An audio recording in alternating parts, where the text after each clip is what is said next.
Hello and welcome to the media dimension. Right, it is time for Oddball to be.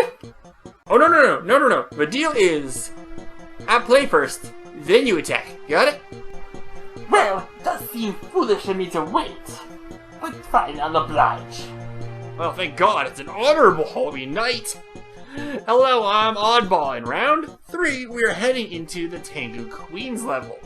Now, this is actually not an actual boss from the show, but Ivanus did send a legion of Tengue warriors that nearly killed the depowered teenagers at the time. Now, fans of the show might remember the 3rd season Power Rangers putties were actually called Tango warriors. But today, well, the change is simple. Fox owned Tengue warriors, so they had to change it. Whoops! And even more people might remember this guy, though. Kid, you're almost not worth the effort. Actually, he's unrelated, but they do share mythology. But let's dive into the Tango Queen stage. 5, Okay, this looking then. This is the Queen Tengue. I already probably went over all this in the intro. But, it's kind of a little surprising the actual Tengue warriors are not in this. We're gonna go with Kimberly this time because, she was the best part of the show. Yep. Actually, come to think about it, she's also the only Power Ranger I can think of that I know them from another thing. Mainly, she was in not really an old show, maybe 2000s, called Flashpoint, which was like SWAT. Now you need to learn to duck to get underneath this thing and kill bats that they might have taken from Castlevania. As I've already proven, I'm a bit behind, sorry. The spikes will not kill you instantly, and I don't think you can really jump into the ones in the ceiling.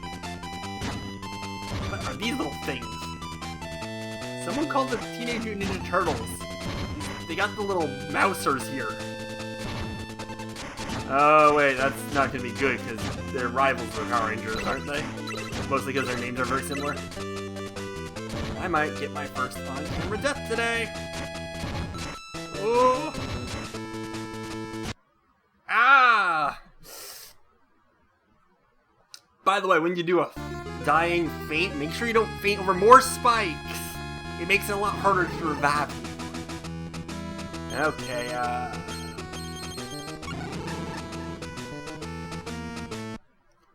here we are. Round 2, same person. Like I said last time, I guess you kind of can't tell. Pink and red are roughly the same. But I don't think they actually use any kind of color palette for this one, so this is not a Game Boy Color game. Oop. Oh, this treadmill. Ooh. Going nowhere. Ah! You guys are even worse than Castlevania because your hit detection's a little bit off.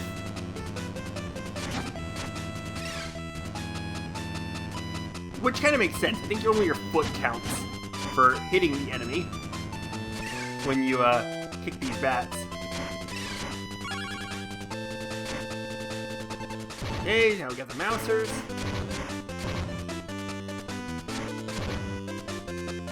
I'm gonna call it already. Let's go. Morphin' time. Pterodactyl.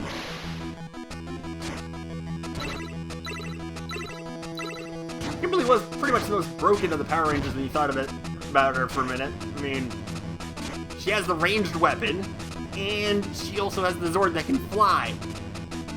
The only reason you didn't notice this when watching the show the first time is they really didn't use the weapons all too much, and they used the Zord solo-like, even less. I want to say she often used her bow like a sword when they used them. That's how bows work, right? Well, they can, kind of. Not a sword, but like a staff type thing.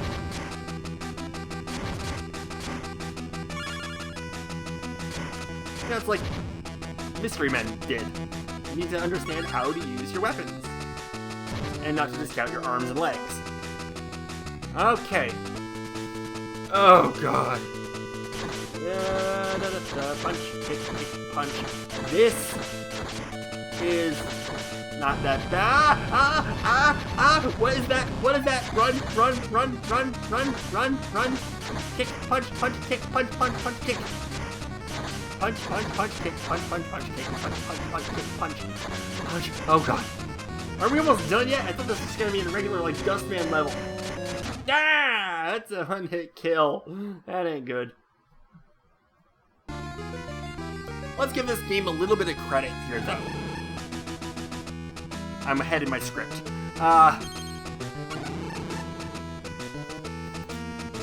You do get to start back at the Nightmare.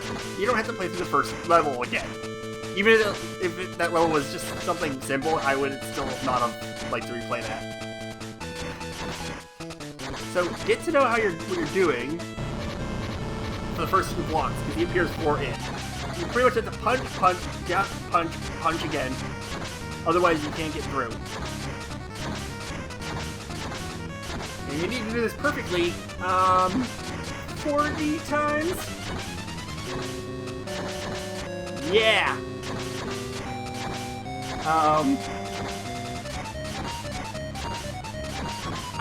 I hate this. I hate this level. I really hate this level. This is like the worst level in this game. Punch, kick, punch, kick. Pretty much that's all I was trying to say to myself throughout this whole game, and I get tired even thinking it. Because look how long this goes. There we are. We're at the exit. Ah! You know what? I can't show you everything because I stopped recording somewhere. Let's skip ahead. Yeah, I know. I skipped a lot of footage. And then I just didn't play all the footage. One of the more painful ones is I lost with 1 brick standing. Yeah. Okay, into this part of the level. After that, you'd think it would just be a boss. Actually, after that, I'm surprised I didn't have to fight the drilling machine thing.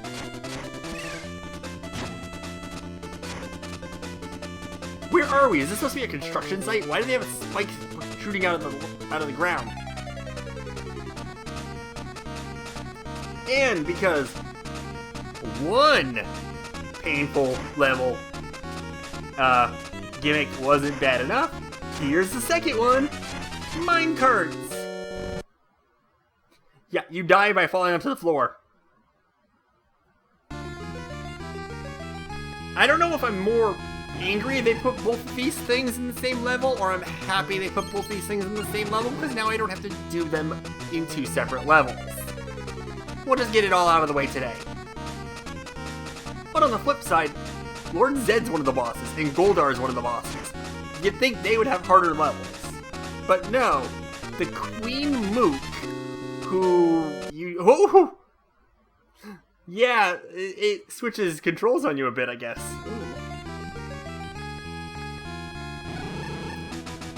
The Queen Mook, who doesn't really even appear in the movie, gets the hard double obstacles in them. Maybe that makes sense if you want to make sure I played Zed and Goldar to make their levels easier. Huh. Logic. Oh. To say the least, jumping between cart to cart, not as simple as you think it would be.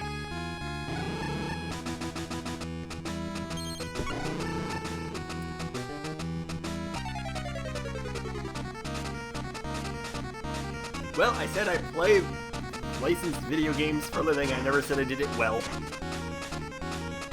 Actually, aside from this level, and the final level, I think I beat this game with a minimum of deaths.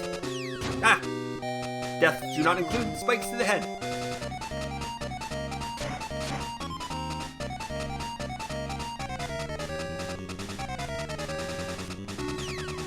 At least that's a little leeway on what counts as landing on the platform, as it did move underneath me.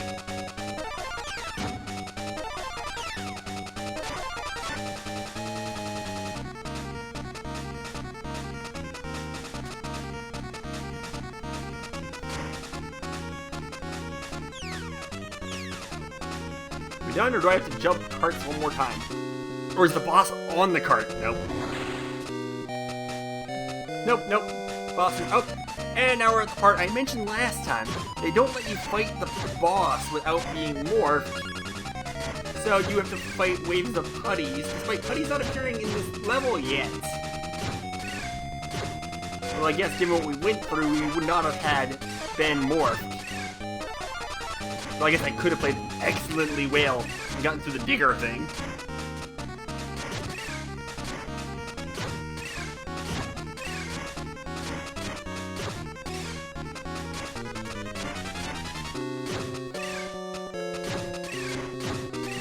Now that I think about it, you start unmorphed. Do I have to do all of that again if I lose to the Queen Tengue? I really don't know, because I didn't... well, spoilers ahead. Actually, super spoilers ahead. I didn't lose to any of the bosses in the first round. This is the Queen Tengue.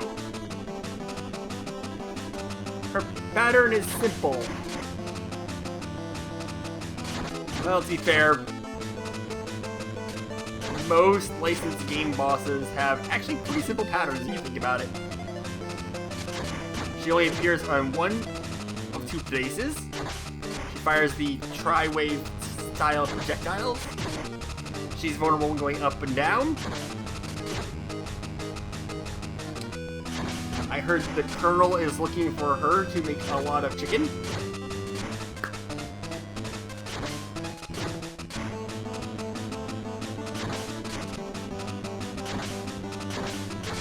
You have a sliding dash elbowing move I'm displaying here for no reason. Other than it covers a lot of distance and lets you figure out to get to the other side of the thing. Other side of the map. Screen.